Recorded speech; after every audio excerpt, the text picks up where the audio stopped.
Bearded Bros podcast on the Titan Sports Network. Two bearded dudes sitting in a pod, talking sports, never really bored. From football to basketball, they dive deep, laughing and debating, making us keep. They share their thoughts, no matter how wild, in a room filled with beard and pride. The refs might not understand, but they know what's right, no need to explain. The Bearded Bros, they're the best. Podcast fun with no rest. Sports talk with a side of jest. Laugh and learn as they say.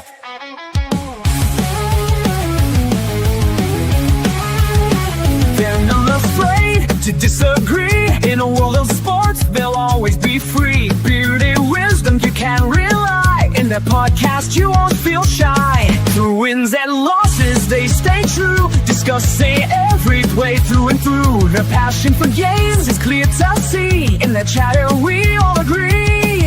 The Bearded Bros, they're the best. Podcast fun with no rest. Sports talk with a side of jest. Laugh and learn as they say. They're not just talk, they act too. Making jokes, giving us a clue. The Bearded Bros, they're the crew. Podcast fun till the very end, you knew.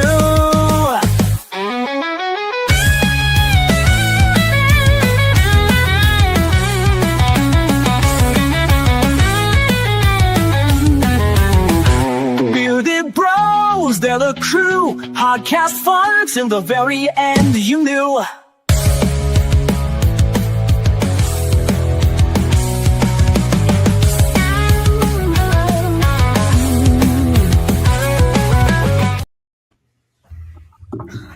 What's up, brother? What is up, man? Dude, you know what I noticed this weekend? It seemed like there was nothing going on in sports because of, like, the NFL or the NBA is playing like every 2 to 3 nights now. And Yes. Yeah. it felt really like nothing was going on to me. I don't know. Besides Friday. Friday was huge for me. You know, I'll just What happened Friday? Oh, we don't talk about the past here. We're forward moving sports show. We don't talk about we don't talk about past stuff. Yeah, the only time we talk about softball is when we bring guests on. We don't talk about it any other time. Yeah, because I'm pretty sure my team won the national championship. You know, so And they gave it to them. One pitcher pitching 3 straight games. I mean, come on now. What more can you ask for? Dude, the Texas pitcher she's pitched every game. What's Yeah. the difference? Yeah, I don't think I would have started her. I would have at least maybe brought her in, but I don't think I would have threw her out there right out of the gate. Yeah, I knew. So I was watching that game, and I knew. So obviously Texas had a heck of a first inning, right? I mean, Yeah. The coach took her out. I mean, probably one of the best pitchers in the game in college got sit down after 1 inning. And then Texas, I mean, they scored like one more run, and then I saw the bases were loaded, and I saw Mia Scott coming up. Scott came up, yeah. When I saw the bases were loaded, I didn't really see who was coming up. I said, if it's Mia Scott or Atwood, it's a grand slam. I called it. It's a grand slam. If one of those two are up, it's a grand slam. And at that point, the game was over. I mean, I needed a win, man. Yeah. I needed a win. So you know, I'm gonna take it where I get it. Well, we got a lot in store tonight. Even though it was a little slow, got a lot of news coming up, NFL wise that I've been seeing. Huge news. A lot of stuff coming up NBA wise. Some stuff that we've already talked about is really starting to pick up a little steam, and I'm getting a little bit more excited about it. I've been seeing some more stuff this weekend that I'm personally not liking, but that's just me. So we'll talk about that too. Yeah. So I guess before we get started, we got a special guest on tonight. Found her last night. Found her off of a post last night. I sent Dustin a message probably 8:30 or so, 9 o'clock, and I was like, "Hey, we need to whip something up. We got a guest coming on tomorrow. Let's get it fixed." And of course he did it. He's awesome, doing his stuff for us. And I guess with that being said, man, let's run the sponsor for the night, and then we will get her in here and to come hang out with us and talk with us. Comanche Tees is located in Longview, Texas. They are owned by Naomi Simmons. They specialize in making all kinds of custom apparel and hats for any occasion. You can scan the QR code on the screen to go to her Facebook, give her call at 903-985-9120, or even email her at comanchetees24@gmail.com. Weezy out of here. Weezy out of here.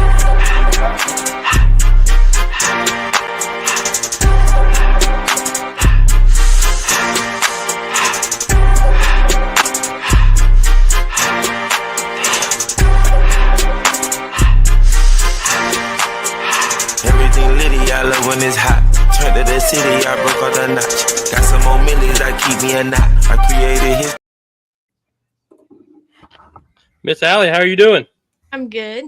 Good deal. Good deal. Again, thank you for joining us. Short notice for you as well. Because I was talking to you and talking to Dustin at the same time. I was getting information from one and sending it to the other. So we appreciate you for doing this and coming on with us.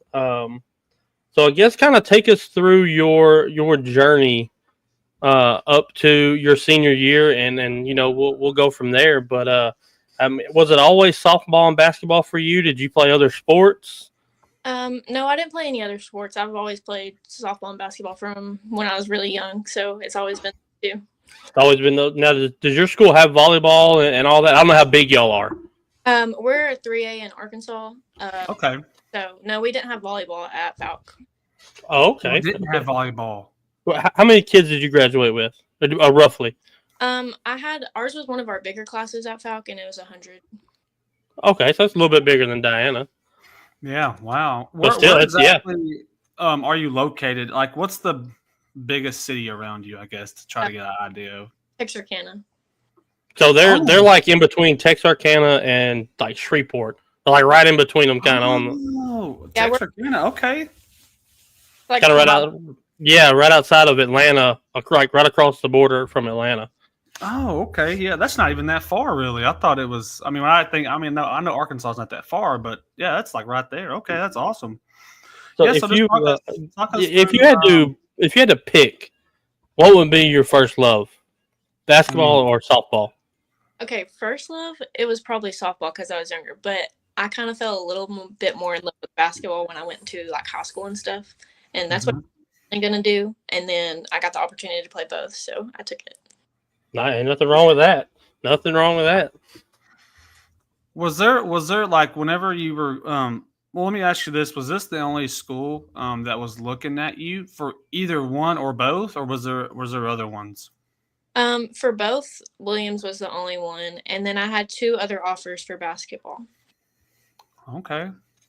Was there ever a chance to just go, or was there? How do I put this? Did you ever just want to play the one until this one came in?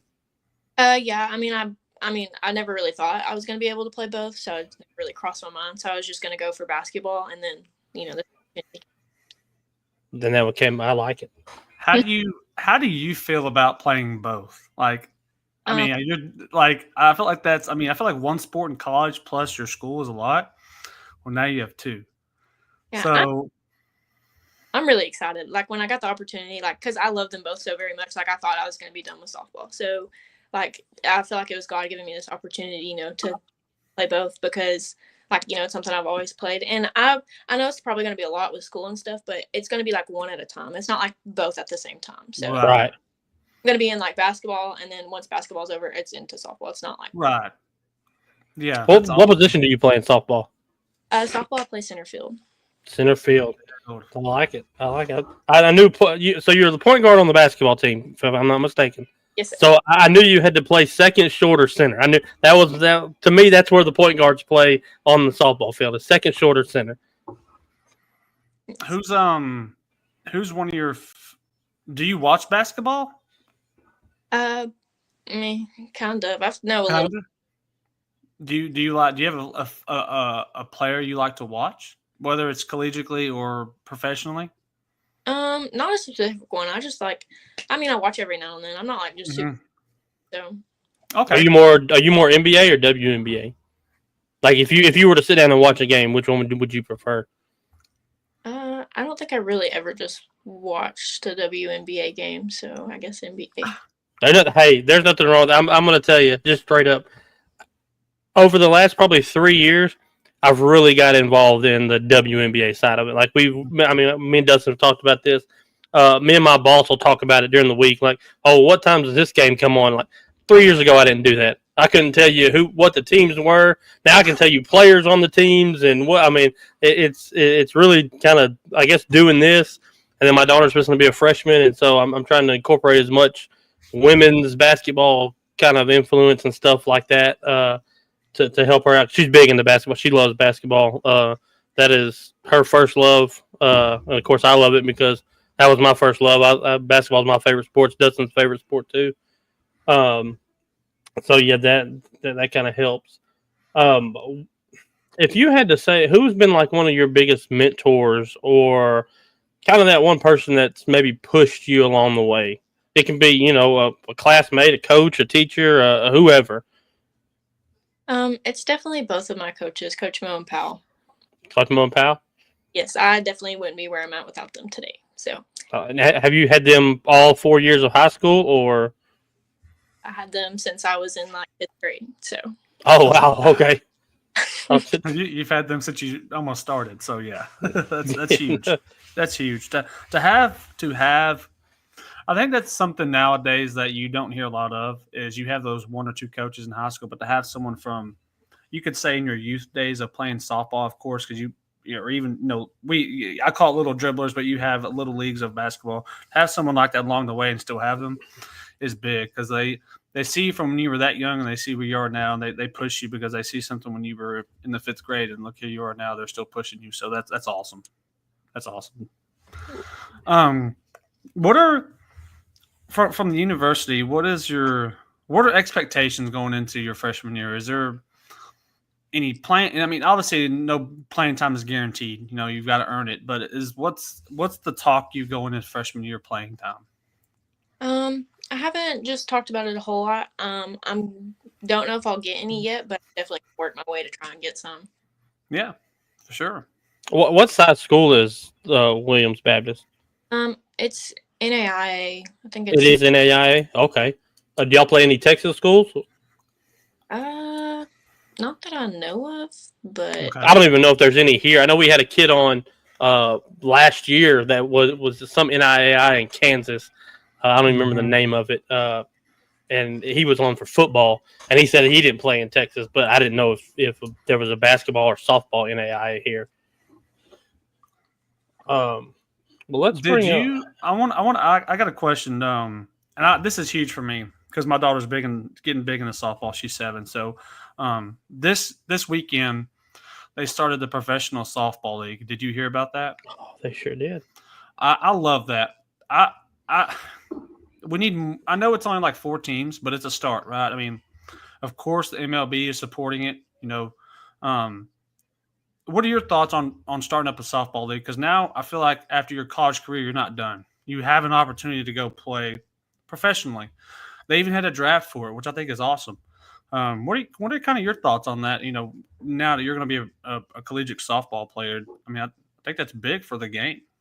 I think it's great. I think it's going to be exciting and fun. I've always thought softball was like a faster game, and I think it's great that they're continuing it. People can continue their careers and not just stop at college. So yes, I think that's huge because, when you think of obviously you think of beyond college, you have softball, baseball, basketball. That's kind of like your sports, and now you have another one, softball. I'm excited for it, because I think we need more opportunities for women beyond the collegiate level. Because especially your top players after college, what do you do, right? Like, yes, you go to school and you major in something, so obviously you're going to get a degree of some kind, but sometimes you want to continue to play, and really your only opportunity is the Olympics. That's really about all there is left. So I think it's awesome. I love that they're doing that. It's about time. I'll say that. It's about time. So let's go back to your junior year of high school, basketball season. And we have an injury. Kind of take us through that. Take us what happened, and did that affect softball that year, and what the rehab was? Kind of take us down that road. Okay, so I was in a basketball game and I jumped to save a ball, which I did save, and then when I landed on my wrist and broke my wrist, and then so I had to go out of the game, and I was kind of worried, and then I ended up going to the ER that night, and I'm praying that it's not broke or anything, and then they tell me it's broken, then I need a surgery like the next day. So that's great. So I ended up putting 5 pins in my hand. It's like an external fixator that went around it. I had to have those in for 6 weeks, and then which is very hard. It wasn't even really the pain wise, but just like seeing my team, like that was one of our best years going out. We went 37-1 that year, and it was like the very like we had 2 more like conference games left, and then we were in play like the tournament time. So that sucked. That I had to sit there and watch on the bench, but I did cheer for my team, and I really do think it was part of God's plan for me because I got to go out there and glorify Him for it. I think that's part of that happened, but it was very hard to go through. But I mean, I had great teammates and coaches and family that got me through it. So. Did that affect softball season any, or? I missed pretty much most of softball season. I played like the last 8 or 9 games. Like I think I got to play one game a bit, but yeah, I missed season. So were you okay? This kind of goes with that. Were you being recruited as a junior, or did it all kind of come around as a senior? I didn't get my first offer till I think like right before senior year started. But I mean, Coach Mo told me that some people were interested in me or would be. Okay. Because I mean, I think I don't remember who it was we had on, but like they didn't have any offers till they were a senior, and it was them going out putting out their own tape, and then I think they ended like with 8 or 9 offers or something along those lines. And with you being injured, they really just get 1 year to kind of see you if it was later in when you started getting offered. But I'm going to bring up this right here. Let's just look at some of the stuff Miss Ally has done over the course of her career. Right there on the verge of 1,000 points for a career is unbelievable. I think your junior year, if Coach Mo told me correctly, you were 17 points a game, 16 points a game. And then, like you said, y'all were 37-1, and then y'all get hurt right there. You get hurt right there at the end. The one that really sticks out to me, and I'm big on this, is deflections, assists, and steals. As a point guard, you were tasked in leading the team. And to me, a point guard should lead the team in assists. And to see that you did that, I think that's a true point guard. That's not a shooter. That's not you can get to the basket, but you're tasked with leading the team. And I talked to a couple people, and they said you are the embodiment of a leader and of a great teammate. And I just, can you touch on that a little bit? Like, what makes you want to be that good teammate for everybody else, not just playing for yourself, but playing for everybody? Well, I mean, it makes it more fun knowing that like people want to be on the court with me, like like playing with them and being a good teammate just makes it just a more fun game, and it doesn't bring it down. I like it. That's awesome. I mean, then you go over to the softball side, and we're batting almost 500. So I mean, that's we'll just walk you, right? Like, don't even throw her the ball because she's hitting it. Like, let's just walk her. Yeah, I'm impressed with the steals and the assists. That I don't care. That's a lot. I mean, yeah, 400 steals and then 619 assists. That's you're a point guard, like a true point guard. You don't see that a lot. Like, you have a point guard, they may average 15, but they have 2 assists. Maybe a steal average. So you pride yourself on passing and playing defense, which is big in the game. You need that, and you do it. And then on the softball side, I mean, don't throw you a ball down the middle because it's going somewhere. We know that. I mean, that's how would you describe yourself as a softball hitter? Power hitter or contact hitter? I wouldn't go power hitter because I actually haven't hit a home run yet. But that's all right. I can get some good base hits, I feel like. So you're a contact hitter. You get on base. Okay, hey, there's nothing wrong with that. I prefer contact over power. Like, don't get me wrong. Like, if you have bases loaded, you want to be a power hitter stepping up, right? That's who you want at the plate. If your bases are loaded or whatever. But being able to get the ball out in the outfield and get those runs in, that's all. The goal is to get as many runs in as you can to win the game.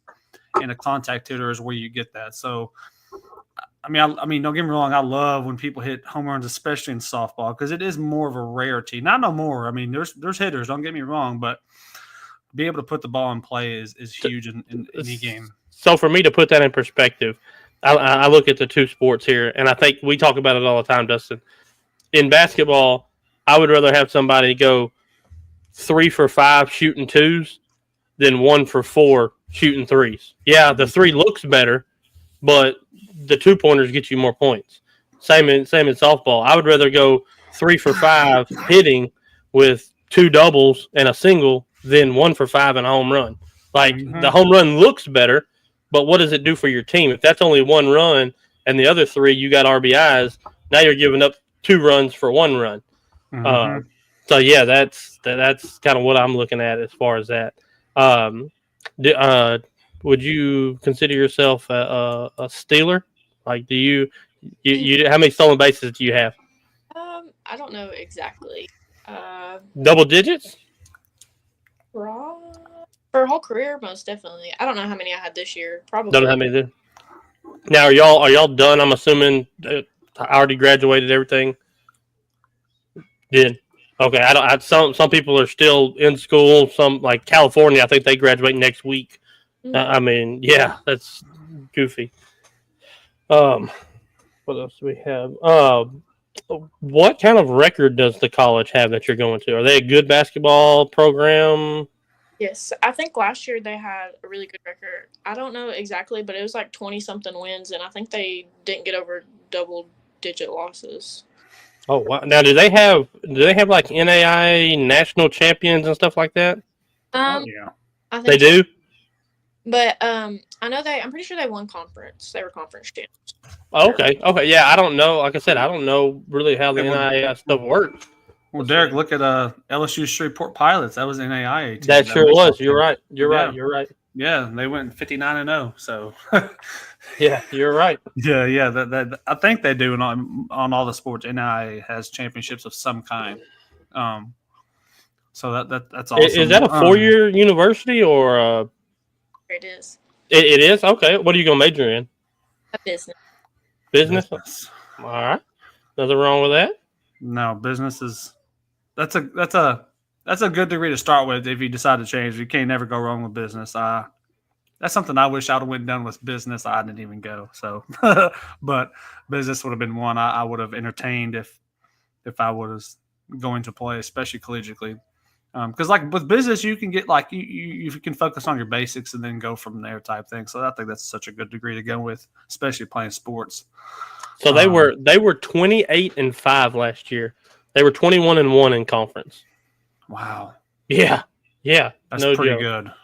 Yeah, I'm looking at I'm just seeing if they play any Texas teams, and I don't see any. No, mostly Missouri, and Arkansas schools. Okay. Yeah, that's still. Okay, I got a question. I like to ask people if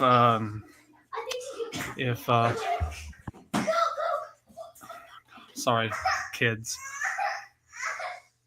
If you had to pick a college to go play for, whether it's basketball, softball, or both, if you had to pick, like you get to, hey, Ally, you get to choose any college you get to go to, where would you go? Oh gosh. I don't know. There's a lot of good options. I'm thinking. I'm surprised you didn't say Arkansas off the rip, being from Arkansas. That would be pretty fun. I've been to some of their games, and it's very exciting. There is it. Basketball and softball, or Both of them. both of them? Yeah. Call the pigs. I'm telling you. Call the hogs. Call the pigs, she says. Now, do you have to? I will let you answer that question while you're thinking on it. In Arkansas, do you have to be in high school to play on like varsity? No, you can get moved up as a freshmen or like no, yeah, probably. I think they can be moved up. Okay, so like here in Texas, freshmen are considered in high school. Oh, I know, like in Louisiana, we had a guy on that he just won his 5th straight state championship in baseball because he played on the team as an 8th grader. So I didn't know if other states do that kind of thing or not. I'm pretty sure we do. I just think there's like only a certain amount like you're eligible for. Okay, I got you. Yeah, I didn't know. Like I said, he told me that, and I was like, "What do you mean you're going for your 5th? Did you fail?" He's like, "No, I played as an 8th grader," and I was like, "What?" Like that blew my mind. Yeah, that's awesome. So if you had any advice for any like the younger generation, whether softball wise, basketball wise, high school wise, just anything, what would be some advice that you could give? Probably always work, even though like you don't feel like it. Like the more you work, like it's gonna pay off. Like so, don't like even in the moments you don't feel like it and don't want to do it. Like you have to be disciplined in yourself, and you just really gotta go for it and work. Otherwise, you'll never get better. Like I love that. There's so many people that are gifted athletically, but they don't put in the work for it, and they just go with what kind of God gave them, and they can be so much better, but they don't put the work into it. And do you think that's something that coaches? How would I ask this? Do you think, from your kind of experience, do coaches look more for the athletic kid or the kid who puts in the work? I would say the kid who puts in the work, because usually the kid who puts in the work is gonna. Like most people look for someone who's dedicated. I mean, talent goes a long way too, but like you gotta work. Otherwise, yeah, I agree. I love the answer. I'm big into that too. I'd rather have someone who's wanting to work and then someone that's just sitting on the sideline saying, "Hey, I'm talented enough. I don't need to work." Because that's how a lot of people are. I think just because they have the best stats, number one player, maybe ranked in the state or nation, they don't have to put the work in, but you have to. You can't just expect to be having everything given to you. Okay, go. So. Well, is there anything that we might have missed, Miss Ally? Anything that maybe you want to touch on or talk about that we didn't ask? I can't think of anything right now. Can't think of anything. Dustin, you got anything? I'm just curious if she made a decision on that school, or was she said Texas A&M. No, she did not. I know she did. She said Texas A&M. She pulled out an A&M hat. Said it's the best school in Texas. I said I agree. I mean, non-biased here, but I agree. What is your answer on that, if you've got one? Honestly, I would probably stay close and go Arkansas. So I'm not super. Okay. That's been the consensus with almost everybody. We've had one kid that went from Houston, Texas to Wyoming because he said he needed a new start. He needed to kind of restart. What's up, little man? He's a guest time. But everyone else wants to stay home, and I get that. I'm a homebody as well. I've got your number and we got your contact, and we would love to keep up with you kind of through your freshman year of college. And after your freshman year, we'd love to have you back on to kind of revisit and tell us what it's like being a dual sport athlete in college, and just how your first year went. Okay. All right. Well, thank you so much, Miss Ally, and have a good night and good luck going forward. Thank you. Good luck. All Thank right. you. Hey, Derek. What's up, little man? He said hi.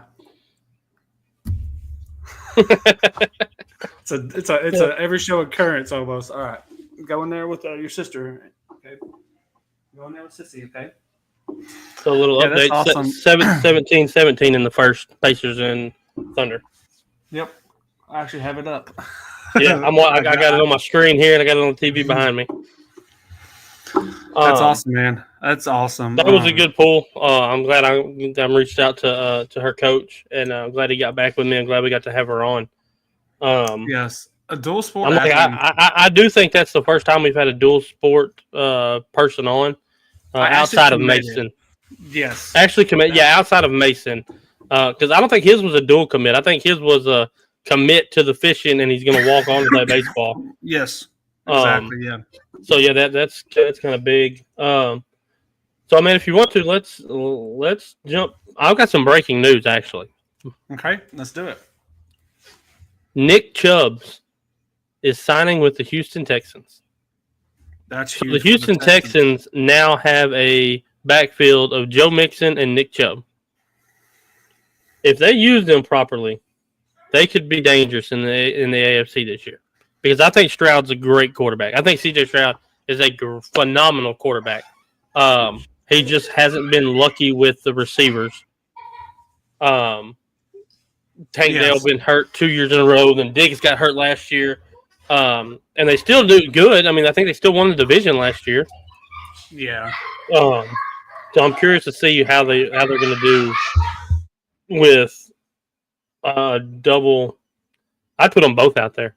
I'd run shotgun with both of them in there. And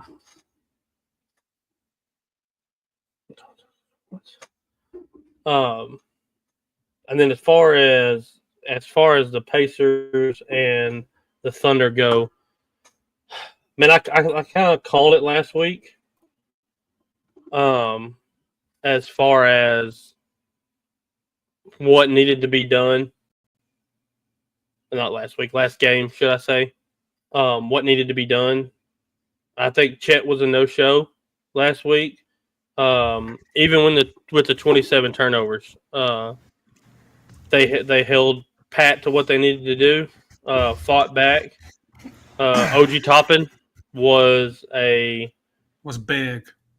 He was big for them. I mean, he was huge for them last game. I'm curious to see what he does this week. Tonight.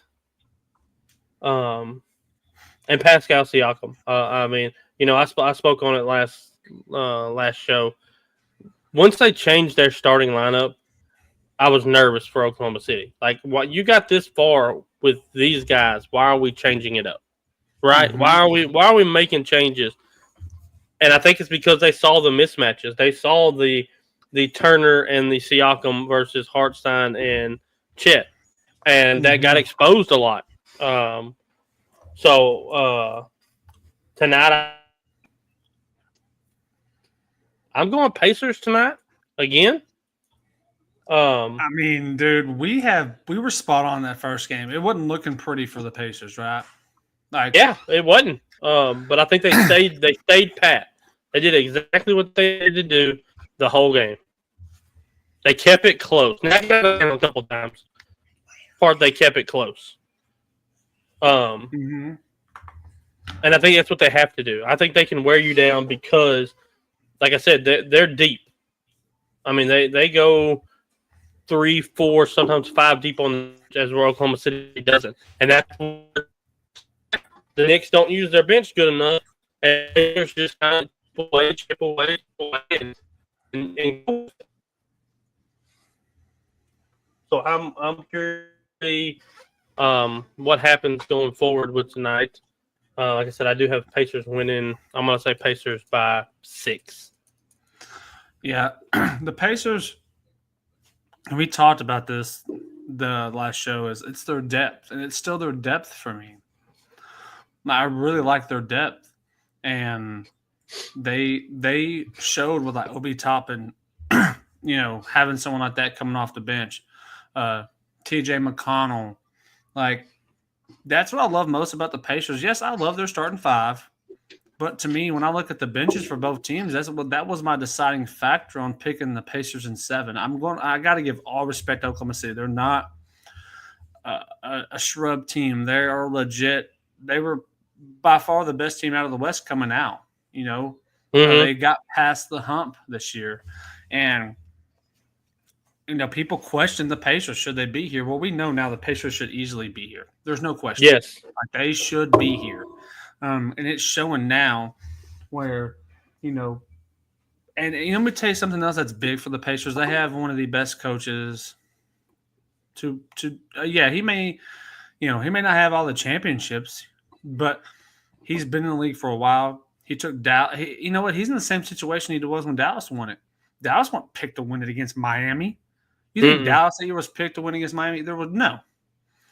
He's in the same position now. You thought they were picked to win this series? No, they're not. They weren't picked to win this series. They know they weren't picked to win the series, and I think that's what's driving them to show the league, to show the world that they are legit. They're not just here to be here, and they have, in one of my opinions, and you could question it, and that's fine. I think they have one of the clutchest players in the NBA. Halliburton, when they need him to score in moments like he did the other night, he will do it and can do it. It's proven. It's not the first time he's done it in the playoffs. He's done it, I think. Oh, I know of at least twice. He's hit big time shots in this whole playoff run. Like, the thing with the Indiana is they want to keep it close because that's their game. The lower the scoring, the better.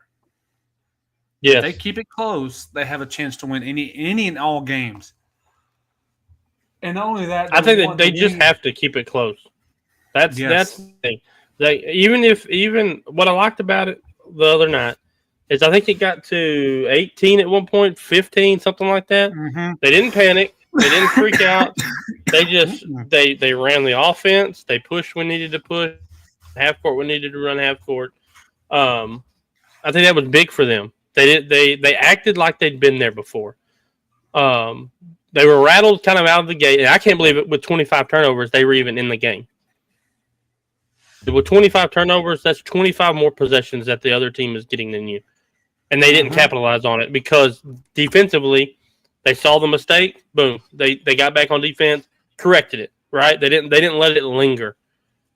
Again, tonight I have them winning by 6. I would love for them to go up 2-0 and go back to Indiana with possible home court advantage to close it out. I don't think they will. I said Pacers in 5. And tonight puts so much pressure on Oklahoma City.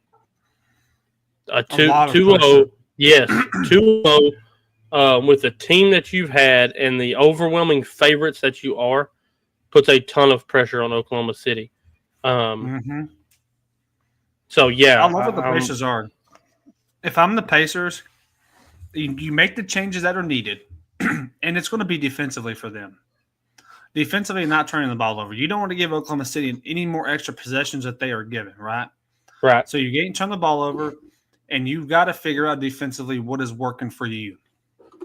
I thought they played great against SGA. He was not very consistent in that first game. Yes, he had a lot of points, but he was – I don't know what his number was, but he was – when I looked at one time, he was 12 for 26. Like, that's right around that 50% mark, which isn't bad. I mean, that's a good shot percentage average in the NBA. 50% is good. Like, yeah, it just is. So if you can keep him at that 50 or below and maintain everything else, you have a shot. But if SGA is 15 for 20, you're in a world of hurt because that means he's on fire. Here's my problem, and it's already started tonight. The Pacers are 7 for 21 shooting. Okay. Mm-hmm.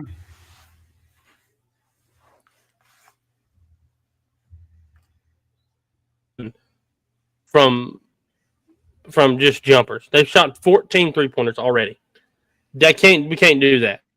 No. Right? We get into a 3-point contest. Oklahoma City. Yeah, you can't do that with Oklahoma City. I would not want to. You don't want to get in a shootout with Oklahoma City. You just don't. Like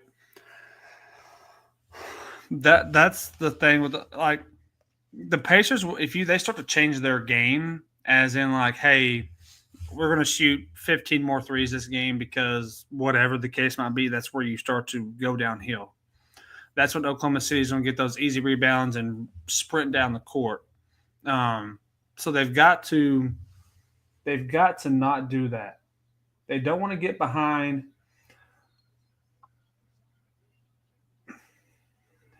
Did that count? Yeah, I mean, it's crazy, man. It's crazy where, yeah. I still like the Pacers tonight. I really do. I don't know what it is. I love this Pacers team so much. I mean, I love Oklahoma City, but the Pacers just give me. Pacers just give me Spurs vibe. That's what I get from them. Yes. Yes. And I just hope if they get behind every game like they did in the first game, you only can come back so many times. I mean, there's going to be a time where Oklahoma City's going to be like, we can't let them back in the game. Like, we're going to do whatever we can defensively to stop them from coming back. So you don't want to play behind the ball. And we just talked about that a while ago. You don't want to get behind. Do you think Oklahoma City ever slows the pace down after the last game? Because they tried to keep their foot on the pedal last game, and it just wasn't working. Do you think they ever get to a point where they're like, okay, we're up 12, let's run the half-court offense. Let's slow it down. Let's pass 4 times. Let's look for the shot. Let's try to do something different. Well, I'll put it this way. If you're up by a lot, you should play slower. Like, if you're up by 15 plus, I'm slowing the game down. Like, I know that's not necessarily their way to play, but you do play the half-court offense. You slow the game down. You take more time. Like, you go as deep into the shot clock as you can. But at the same time, if you do that and Indiana's playing better defense, you're also giving them a chance to set up the defense. So, like, there's it depends. It just depends on, what quarter are we in, how much time is left. Because you can slow the game down as much as you want, but you also give them time to set up defensively. Because when you're running down the court as fast as you can, that's where you get your mismatches, or you can get your mismatches. You can get the Chet on a Pascal Siakam. Maybe that's not the. I'm not saying that's a better matchup, but it's more favorable than him on Miles Turner, or Hartenstein is on Pascal Siakam instead of Miles Turner, which obviously would benefit Hartenstein because he's bigger. I mean, you can get your mismatches that way. Or SGA's on, Halliburton, which that's not really a good matchup for Halliburton. Personally, I don't think he should be playing on SGA, which I've been seeing Mathurin play a lot on him. So there's a lot of disadvantages slowing the game down, but there's also a lot of advantages slowing the game down. It just every game, it's more on what the Pacers should do than what OKC should do. I know they lost the first game, but the Pacers just have got to play their game, play as the best defense you can play, and not let OKC get ahead by a lot early, because that's where you've got to work your way back. And like I said, you can only work your way back so many times before you can't work your way back anymore. Because it takes a lot out of you. Because to work your way back into a game that you're down 15 or so, not only are you having to put that effort in on the offensive end, you're having to double down on the defensive end because you're having to get those stops. You're having to make plays on that on the defensive side of the ball. So, yeah, I 100% agree. But kind of something else that I've seen this week, and like we touched on it a little bit, me and you talked. This KD to the Spurs thing, it's gaining some steam, okay? It is. And I'm going to tell you a route that I would go, and I don't know if you're going to like it or not. I think you get rid of Vassell, Barnes, number 14 this year, and maybe a 2027 first or something like that. Throw them another first or 2 more firsts, whatever you want to do. It doesn't matter. We've got the picks. We've got 28 over the next 5 years. So, and with the number 2 pick, I'm taking Ace Bailey. Ace Bailey. Harper, and I'm going to tell you why. Harper would not start, right? He's not going to start over Castle. He's not going to start over Fox. He'd be a great 6-man, possibly win Rookie of the Year again. Maybe even win 6-man of the year.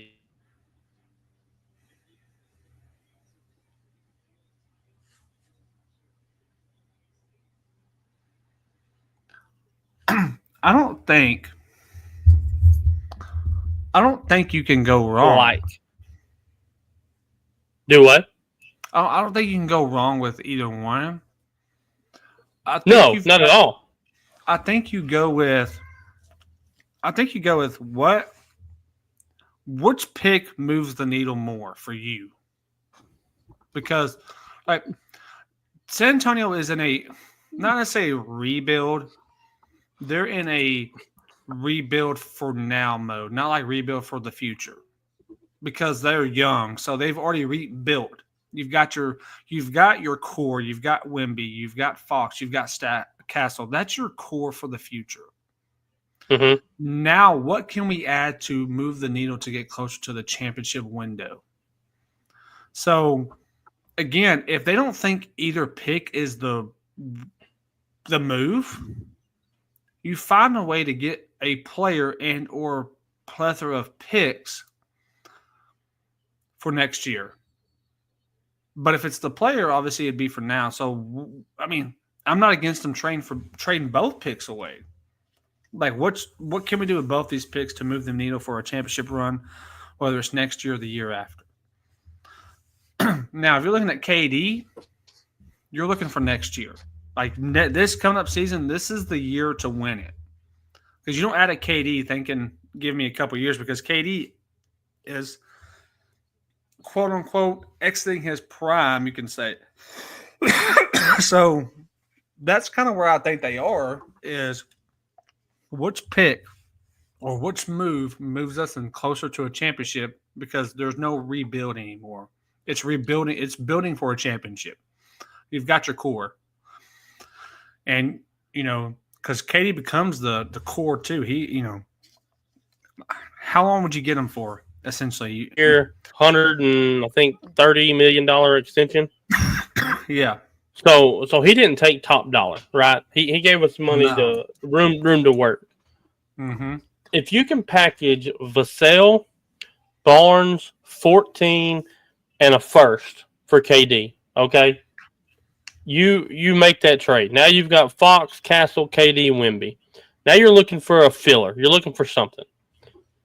I think you make one more call for that number 2 pick. And I think you call the Celtics for Jaylen Brown. Packaged around the number 2 pick and more first-round picks and pretty much the bench, whoever you want. It doesn't matter. I think you get rid of Keldon Johnson and or Shohan, or if not both in that deal. I think they'll both have to go. I think both of them plus number 2 would have to go. And if they didn't do that, the more that I'm looking at it and the more that I'm kind of watching, I feel like I'm a dead-gum scout for the Spurs. I've been watching tape. Ace Bailey is the pick for me. If we go the Kevin Durant route. Now, if we need buckets, I think you go get Harper. Mm-hmm. If you're going to draft it too, and you don't have the Kevin Durant who can get the buckets for you, who can score, ISO score, who can do anything you need to do, I think you go get Harper and you figure out a rotation, right? You figure it out. If you go get Kevin Durant, who's 6'10", you've got Wimby, who's 6'17". You go get Ace Bailey, who's 6'9", very Kevin Durant-like, but can get a shot up, but is better defensively than Kevin Durant is. Now your front court is Durant, Bailey, and Wimby, who are all long, who are all over 7 foot from fingertip to fingertip. Now you're talking really going forward, and they could be a top 5, top 3 defensive team in the West next year. Mm-hmm. And I'm loving. I mean, like I said, I'm. But if you can make some swings with these picks, because I agree with you 100%. I think you've got, and vets will want to come on vet minimums to play for the Spurs at this point. Exactly. You're going to get your bench and role players because of what you have. So they're going to take what's given. Like, you can even go as far as depending on, let's look at the big man situation. Like, yes, if you were to get Ace Bailey, Kevin Durant, but I'm talking about another true big man. I've been big on Nas Reed, but you won't get Nas Reed if you get all that. You're not going to get him. You're not going to have the financials to get him down the road. So you got to look at someone else. What about a Steven Adams? What about a Kessler from Utah? Like, getting someone that's, Kessler's young. So again, it'd be young. So they still have a lot of draft picks to work with if they need to use them to get some of these role players. Like, you have the picks. The money is a little tricky, especially if you have a Kevin Durant. You have a De'Aaron Fox who is going to be coming up for an extension. Wemby is right around the corner. Fox already signed. He did 3 years for 130. That's what I was saying. He didn't take top dollar. He did a 3 year. Okay, yeah, that's right. That's right. So he's already. He did a 3 year for 130, dude. He saved us a crap ton of money in the cap space. So he's already signed. So Wemby's going to get a massive one. Wemby's is going to be huge. It's coming up in a few years. If you were to get a team, any of these scenarios, you have things to work with. You have, like I said, you have plethora of picks over the next 5 years. How many did you say it was? 28. 20. I mean, so, and if you try to make a trade for a player on a team that is in a rebuild mode, they're going to take picks all day long. Yes, they will. They'll take especially picks. the later picks when they're looking at your roster and you got Wemby for 5 years. So in 2031, if he decides to leave, you could be bad. Let us have that 2031 first rounder. Exactly. So that's what they're going to look at. Yeah. So there's a lot of moves they can make. The draft is June next week, not this coming week. No, 2 weeks. 24th. 24th. What day is that on? Tuesday. Dang.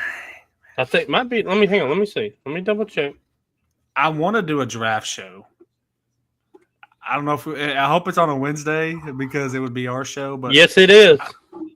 June 25th, Wednesday night.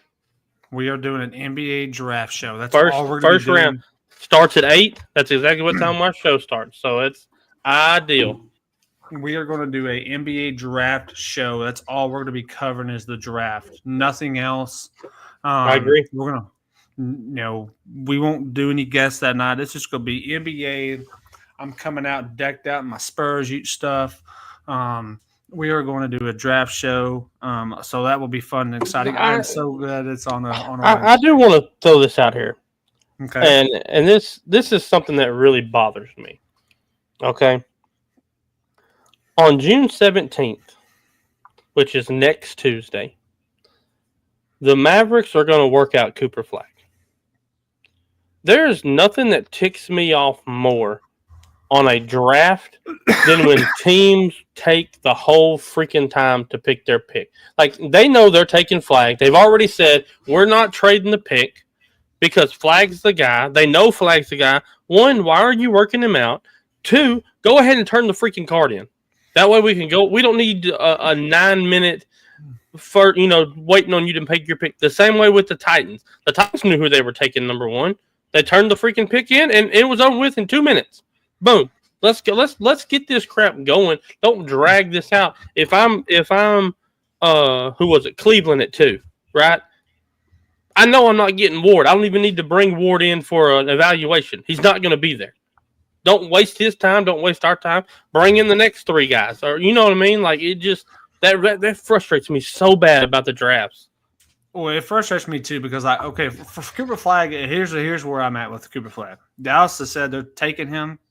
So I agree. You turn that card in right when it starts. Yeah. You have it ready.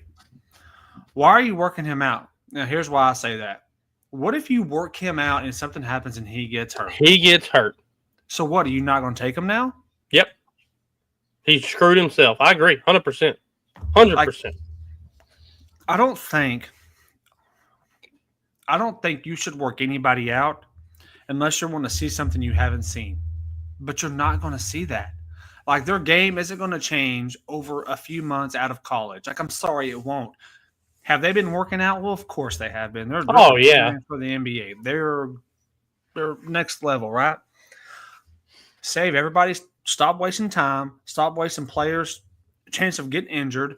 Especially like Cooper Flag, who's coming out of a deep NCAA run. Like, give him a little break, because he is going to come in and potentially will start, I would assume, from the jump. So, like, he's like, turn your cards in, man. If you know you're picking, stop sitting here for 5-10 minutes. All right, hey, let's drag this out. Let's make everybody like, no, turn your card in. Like, you know who you're picking. Turn it in, man. Like, don't waste our time.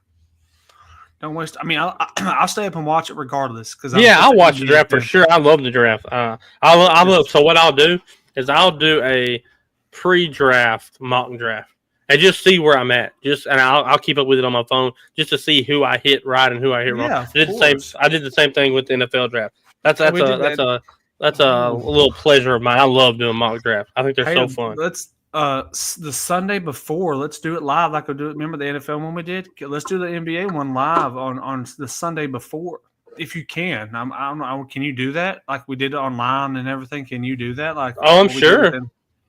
Let's do that. I'm sure we should be able to. Because I mean, it's only 2 rounds in the NBA, Yeah. so we won't take very long.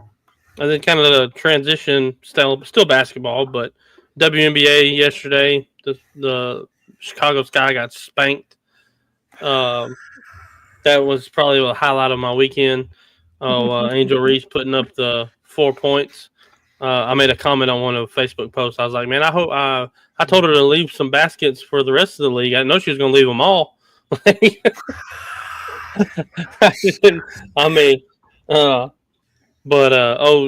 Courtney Van Sleuth? Courtney Van Sloot, yep. She tore her ACL out for the year. Man, she's going to retire. She's going to retire. But I hate that for her, I will say this. I hate that for her. But let me tell you who I love it for. Hailey Van Lith. Hailey Van Lith is about to get a crap ton of playing time. And I said it when she was drafted.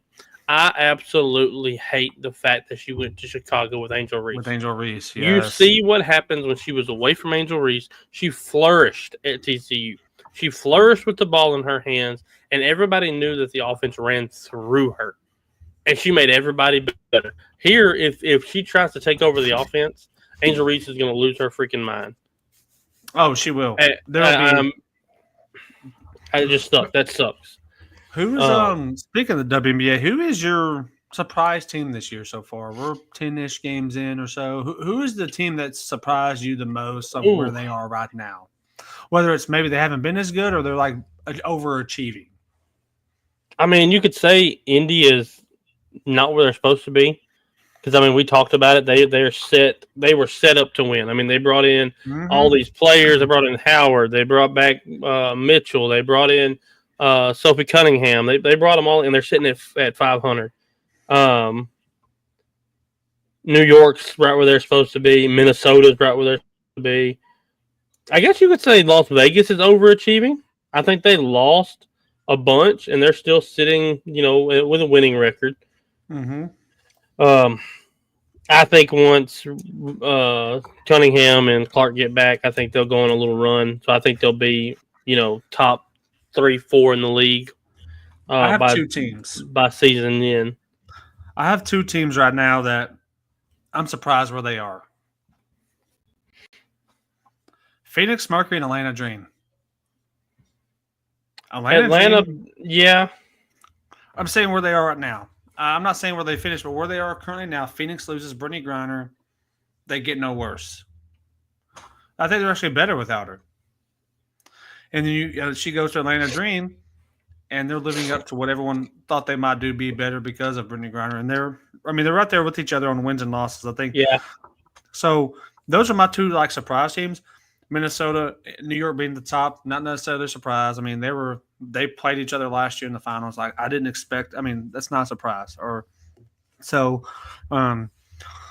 Indiana. I mean, Indiana is at 500, but also they've been without Caitlin Clark. So maybe that's that's understandable. Yeah, but shout out to the Valkyries for not being the worst league, even though the worst team in their new franchise. I got to give them that. Yeah.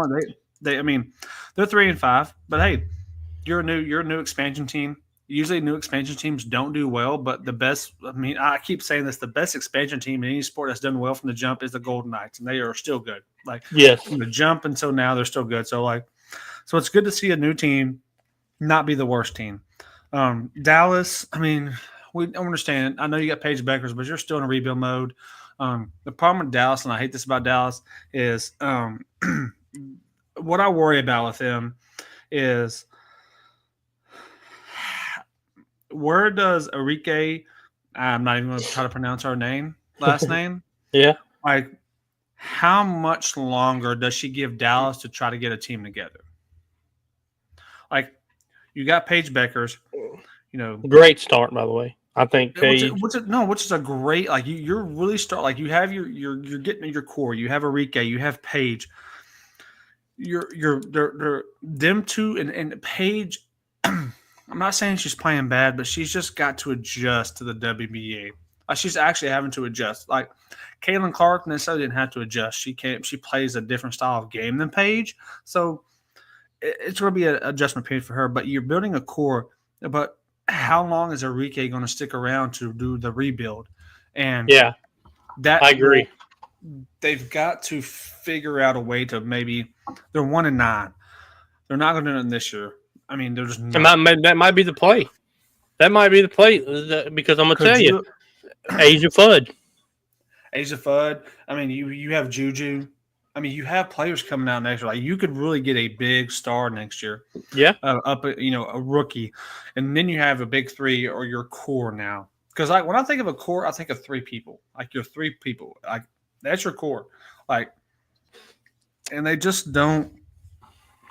They don't have it. I agree. There's a reason, and this is how I look at things.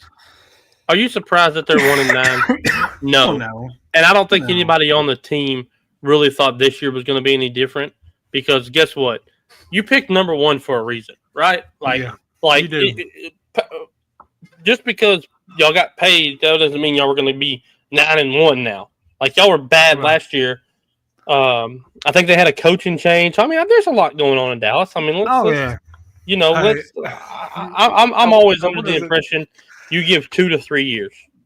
2 to 3 years is a window, and then you have to decide, okay, are we going to kind of ride this one out, or are we going to go ahead and figure something else out? Yeah, Dallas sports has been depressing this year. I mean, it has been outside of the Stars. But by the way, they fired their head coach. I'm assuming. Yes, they did. Rangers struggling. They won today, but Rangers are struggling. I mean, it's okay though. Texas sports are. Hey, I mean, they've had a rough year. I mean, the Longhorns were good, but they didn't get close to championship. Okay, there we go. Dallas, very unachieving season. Obviously, the injuries hurt them. Whatever. Wait until my NFL preview show. Dude, I'm telling you. Y'all have no idea what I'm fixing to bring to the table on that show. I'm gonna be canceled. I'm gonna be canceled. Y'all are gonna be like, dude, you are way out there. But I'm telling you. I'm loving it. It's been a rough year in Texas sports, but I see the good coming out of it. Oh, if every sport won the championship, we would be hooping and hollering, right? Yeah. Yeah. Now, being from Texas, even though I'm an Aggie fan, I'm glad it was Texas and Texas Tech. Now, would I have rather it been A&M and San Jose State University of minor leaguers? Yeah, because we could have beat them by 70. But the fact that it stayed in Texas, I'm 100% okay with that. Yeah. And Texas Tech got Najee back too, by the way. So, and she got even a bigger deal. So, golly. Hey, by the way, did you, not to change the subject on the softball, but I read an article or watched a video, I can't remember which it was, about the whole Texas Tech scenario. Did you know what happened with all that? The coach. Okay. So, you talking about the coach that they brought in from Louisiana, the coach that they have? Yeah. So he wanted Sam Landry. That was his pitcher at Monroe. But he chose Najee. He told her to go to Oklahoma. He's like, hey, listen, we have the number one player. We've given her all this money. Go win you one. Yeah. He had no idea what he had. And then he didn't expect to play them and beat them out. Him and Sam Landry are like really close. Yes, they are. I did. I've watched a couple things on them. And that coach is actually really good. Yeah. Yeah. He's an up and coming. Like he's up and coming, but like he put Texas Tech back on the map softball wise for sure. And the thing people don't know is Najee was hurt. She has been hurt. Mm-hmm. she had just been playing. But a lot of people don't know this either.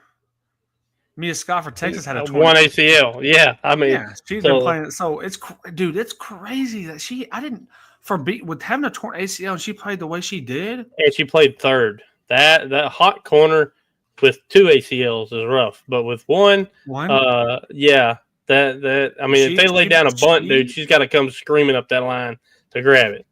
So yeah, shoot, man, that Texas team was good, man. But hey, hopefully back to back.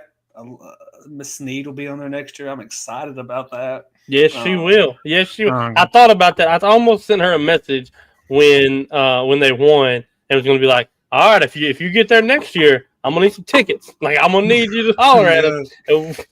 Yeah, for sure.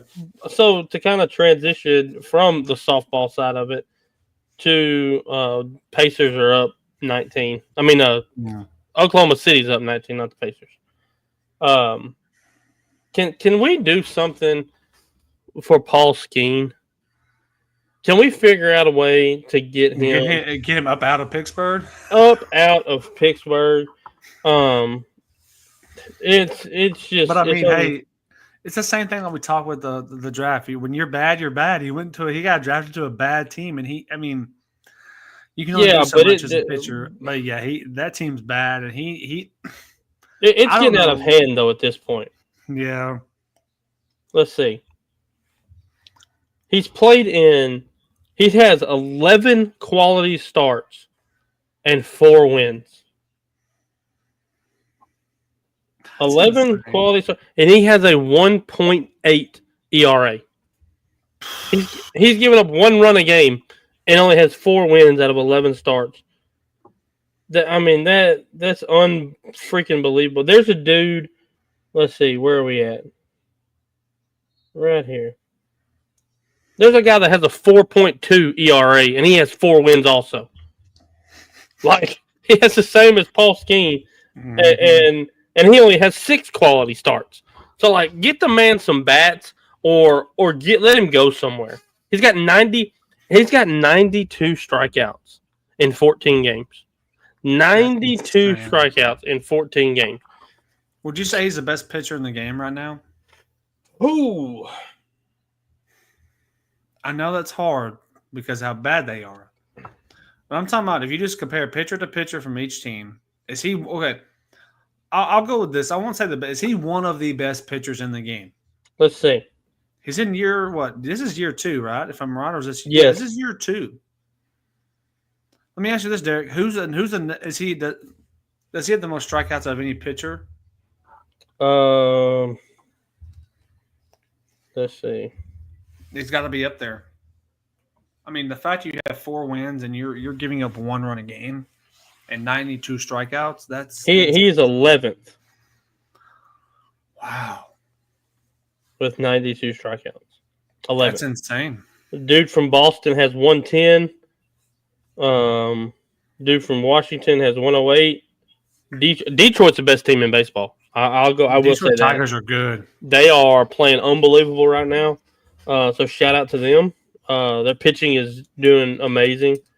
The only thing that I hate about Paul Skeen being so good is Pittsburgh, and I can completely get it. Pittsburgh's going to trade him to the highest bidder, and there's no one that ever outbids the Yankees.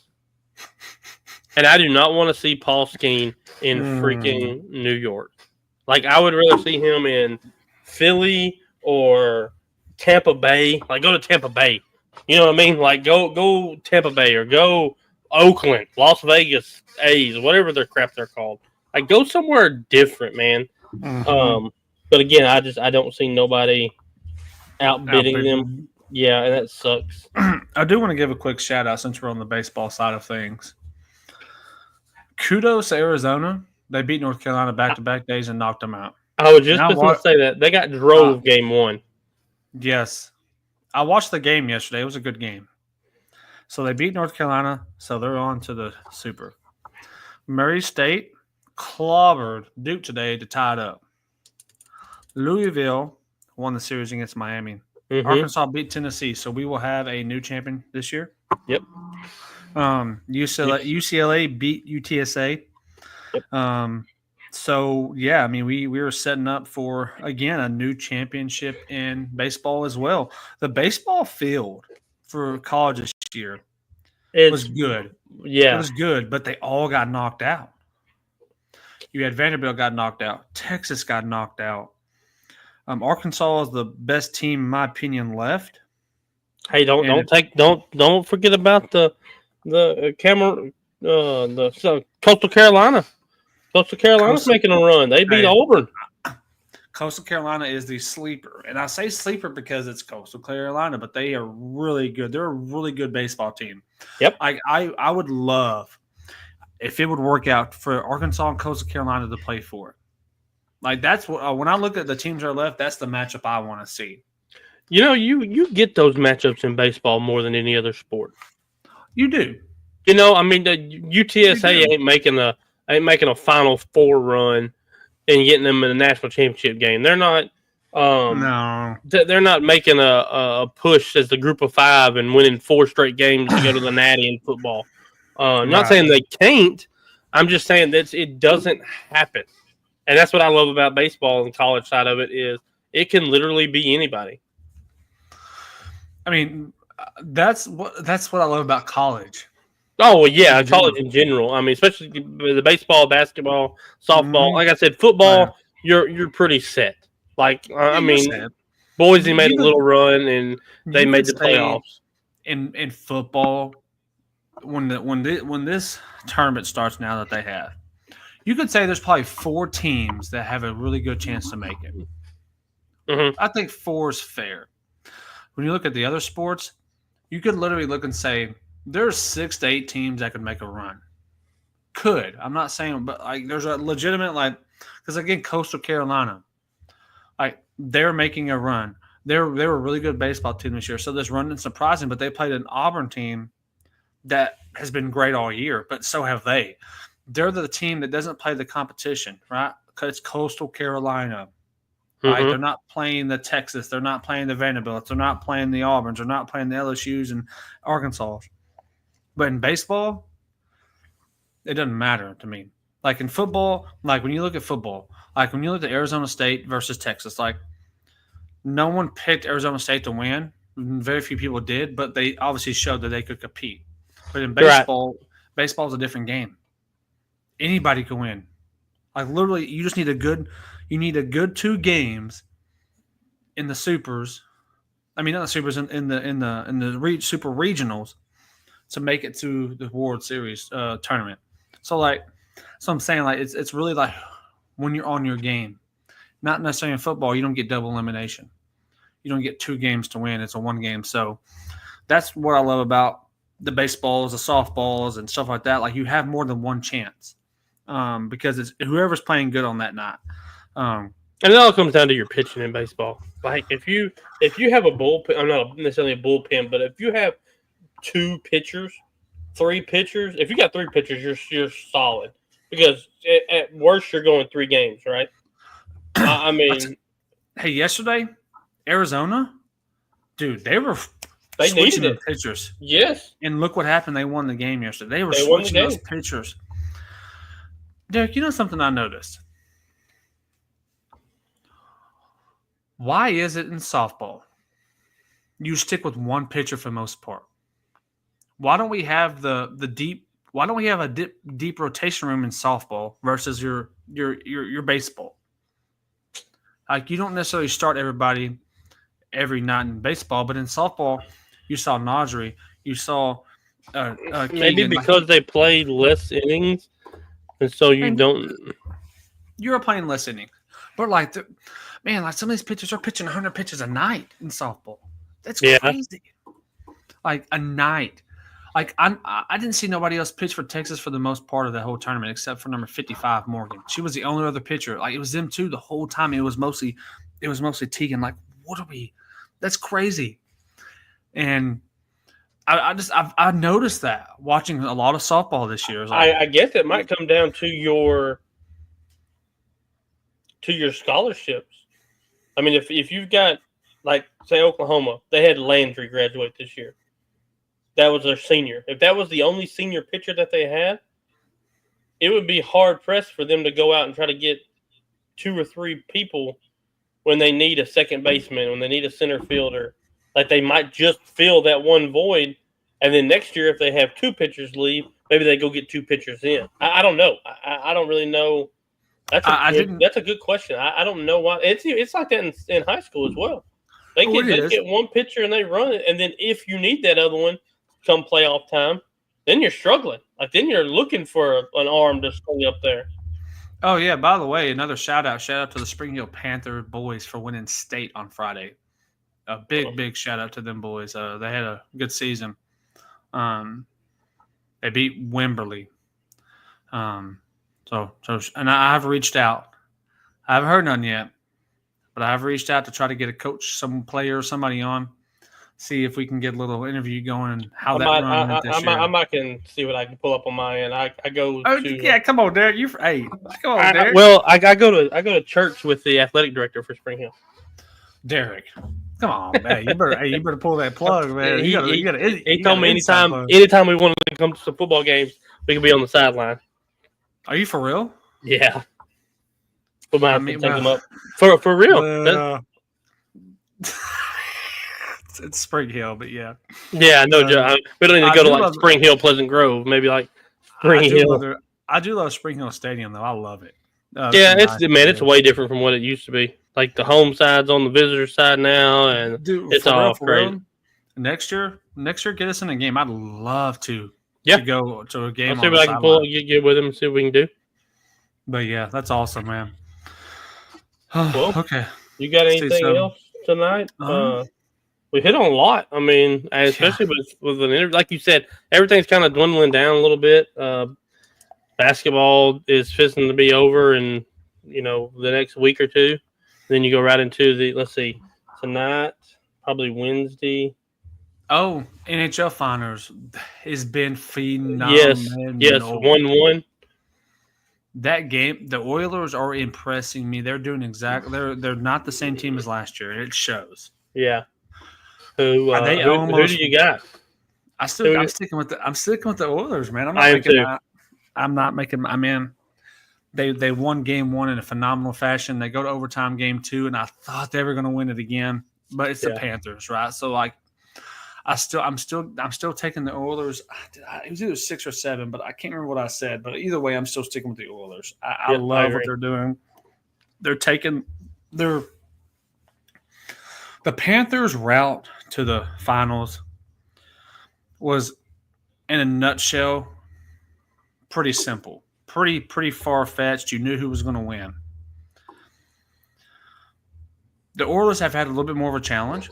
Like their easiest series was Dallas. They throttled them. They lost game 1 and just murdered them for 4 games straight. I mean, I'm looking at it right here. So the Oilers beat the Kings 4-2. The number 2 seeded Kings 4-2. Beat the number 1 Knights 4-1. Beat the number 2 Stars 4-1. The Panthers beat the number Lightning 4-1. The number 1 Maple Leafs 4-3. The number 2 Panthers 4-1. So I mean, they both played the best teams that they could. I mean, I just think the Panthers. I don't know. I'm not gonna say they had an easier route, but like especially well, I didn't expect Dallas to drop the ball like they did, but the Hurricanes had no shot. Yeah, we knew that. Like they had no shot. We thought Dallas was going to win that series, and then you could say Dallas had no shot. Once their goalie just shut it down, it just never happened for Dallas. Like that goalie just, and I'm not mad about the coaching change. Like if all you just keep going to the conference finals. Is it bad to say maybe the coaching is the problem? Is it too big of a moment for him? I think it's just like A&M. You have the talent, but for some reason the coach just can't get it out of them. I mean, you look at that 2022 class, the highest paid class ever, the highest rated class ever for a college football team, and they did nothing with it. They've done nothing with it, and I mean, you could get every single number one player at their position, but if you don't get nothing out of them, then it doesn't matter. So that, yeah, I mean, sometimes you have to, and I don't know why A&M cannot turn it around. I mean, it's like I said, it's coaching. Yeah, I firmly believe you have to have the. I forgot who said this, what podcast this was on, but I think of Greg Popovich. When Manu Ginobili was drafted, when Tony Parker was drafted, neither one of them guys were Hall of Famers. Neither one of them guys were going to go into the Ring of Honor for the Spurs. Neither one of those. Manu Ginobili wasn't going to be top 3 greatest 6 man of all time. Pop coached them to that. Pop put them in position to get to where they were at. I think it is coaching. I mean, you have to have the coach, period. Yep. I completely agree. So hopefully they make the right change, get the right coach to get them over the hump, because I do think they have the talent. Yeah. Young talent. And they've been 3 straight years in a row, and they have lost 3 straight times. So we need that coach to push us, to push the Stars over the hump. I agree. Because I'll tell you right now, I do not want to see the Oilers and Panthers play again next year, round 3. I just don't. Yeah. I want to see at least one new team in there. So I would love to see something different in that. Not saying I didn't like it. I loved it this year. You do kind of like the rematches because like you're hoping the underdog got better. Because going into this, the underdog was the Oilers. It was the Panthers were going to win back to back. From everything I was seeing, it was all Panthers, and I'm like, nah. I'm going for the Oilers. I love what they did this year. I love how they're looking, and they are showing why they deserved to come back this year. They're proving they deserve to be here. So I'm actually good with this second round, but I don't want to see it again next year. I want to see somebody new in here. So hopefully it'll be Dallas Stars. So hopefully, yeah, no joke. Well, let's see. Let's talk about what's coming up. Well, we got a big day tomorrow. Some huge day tomorrow. First day of the 3-show Monday. Like that's huge. You got recognized game at 1 a.m. Then you've got the Mack Truck Show from 4:30 to 6:30ish, 6:30. Depends on how long she kind of wants to run it. And then you got the Crew Talk Sports guys coming on Monday night. I believe 9 o'clock our time, so it'll be 8 o'clock their time, Mountain West time. Looking forward to that. We're going to jump on kind of at the start of that and make sure everything's good on their end. So that's going to be exciting. I've also got some stuff I'm working on. I haven't told you this. I might have told you one of them. Did I tell you that I got a hold of the kid from Carthage? Yes, you told me last week you got a hold of him. You just set it up. I got a hold of him. And then I also got a hold of Mr. Scornton. Do you know who that is? Mm-mm. So Nick Scornton was the defensive tackle for Texas A&M, who was drafted in the 2nd round to the Carolina Panthers. And I couldn't find his Facebook, but I found his dad's. So I reached out to him, and the dad messaged me back today and said that he would probably love to do that, let him get a hold of him, and then he would get back to me. So we could have a defensive tackle for the Carolina Panthers on. Just trying to figure out some stuff on that end. The big one. I did this one Friday. It's end of the month thing because of OTAs and camps and all this and that. NFL starting running back Isaiah Pacheco. What? Yes. No, you didn't. I'm dead serious. 100%. He said get back with him at the end of the month. and let's revisit and see where he's at. For the Kansas City Chiefs. For the Kansas City Chiefs, Isaiah Pacheco. Yes, I did. I completely forgot. I didn't want to tell you. I wanted to wait to tell you on the live. But yes, that is yes. That's so awesome. So, dude, yeah. So I'm pretty ask him, excited. can he have a Can you ask him if you have a co-host with him? His name is Patrick Mahomes. So No. he's a local kid, man. He should be easy to get on. Not really. I've tried. But yeah, That's so that's awesome, that's though. everything. That's awesome. Oh, I've also talked to a kid. His name is Tracy Revels. Revels. He recently committed to Michigan State. He's a cornerback. I'm working with him as well. I just haven't said anything because he's kind of hit and miss, and we haven't got anything nailed down yet. So, but he said he's interested, but he just didn't know when he could do it. But so I am still doing a bunch of reaching out, trying to figure out a bunch of stuff, which is exciting. I'm excited to do it, and Yeah, there's some good ones, too. see where we're Really at. good Yeah, ones. yeah. Big time names. I mean, Yeah, that's exciting. putting in the work outside of the show. I love it. You do a really good job of that. So I firmly appreciate that because we get a lot of no answers. I know. We get a bunch of no's. When you get the one, Yes, then you start getting that's more, all you you start need is getting the more. one yes, and it's exciting. yes, very exciting. By the way, Pacheco, he's not from around Texas, is he? I don't know. I don't think so. he is. I don't know Okay. really where he's from. I did throw out a massive meatball. The guy hadn't even looked at it yet, but I just shot my shot. Steve Smith Sr., ex-wide receiver, all-pro.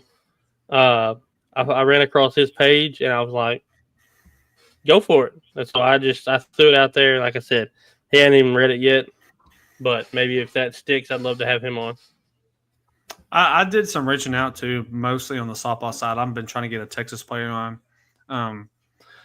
I did get a message back from Mia Scott, but it wasn't what I was wanting it to be. It was more about, hey, congrats on winning. She said, thank you. I got a response, and then when I asked her about coming on, she looked at it but didn't respond. It's okay, though. I've reached out to a couple other ones on the team. I know it was a big weekend. I'm sure they were busy. So hopefully let championship stuff get going, kind of not dwindle down, but kind of dwindle down. Maybe we'll get I'll get a reach back out on that. I would love to have a champion on, especially Texas, of course. I know you've reached out to some lacrosse players from North Carolina to hopefully, Yeah, I ain't got nothing back on them yet. It's okay though. Oh yeah, shots. Hey, like I always tell people, even when I'm at work, it doesn't hurt to ask. All you can get is a no. Okay, that's fine. Well, they ain't on here now, so worst thing be they still won't be on here. So yeah, exactly. So that's awesome. Well, guys, remember always follow us on QR code down below on the screen. Follow all of our socials and our listening platforms. Remember, big day tomorrow for Tired Sports Network. We have 3 shows starting at 1 a.m., 4 p.m., and then at 8 p.m. So don't miss those guys. 2 of them are new. So please come in and show them all the love and support from the network. We really appreciate everything y'all do for us, the support and love. And then, of course, on Tuesday, we have Sorry in Advance at 7. We'll be back Wednesday at 8. And then William will be back. I'm sure Casey will still be gone. Oh, yeah, probably. They'll be here to support William and On Time Sports on Thursday. And then Friday, we'll be back, right? Friday, we'll be back for golf this week. Friday should be back for golf, yeah. Let's see if everything works out, and we should be good to go. Awesome. Well, everyone, have a good week. Enjoy the rest of the finals game tonight. I believe it is still at halftime. Yeah. And again, appreciate all the love and support from everybody. Me and Derek really appreciate it. And please make sure you're following the other podcast groups. You have Sorry in Advance, On Time Sports, Crew Talk Sports, Recognized Game, The Mac Truck Show, and Crew Talk. Don't forget any of those guys. So go show them love and support when they're live as well. With that being said, we will see everybody. Beer Bros, we'll see y'all on Wednesday. Everybody have a night. good evening, and we'll see you then. All right, buddy.